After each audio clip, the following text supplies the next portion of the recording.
আল্লাহর আগে কি ছিল? আল্লাহর মুখ কোন দিকে? আল্লাহ এখন কি করছেন? এই 3টি প্রশ্নের উত্তর কি জানেন? তাহলে ভিডিওটি শেষ পর্যন্ত দেখুন। রোম শহরের রাজার নাম ছিল কায়সার। সে ছিল খুব অহংকারী। তার জাতির লোকজনও অহংকারী ছিল।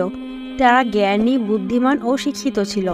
তারা ভাবত তারা নিজেরা বুদ্ধি, তর্ক ও যুক্তি দিয়ে দিনকে রাত ও রাতকে দিন করে দিতে পারে। তারা আরো ভাবত আরবের মুসলমানেরা কতটুকু বা জ্ঞান ও বুদ্ধি রাখে।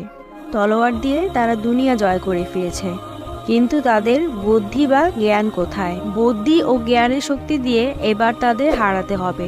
তাই বাদশাহ কায়সার তার উজিরের সাথে পরামর্শ করেন।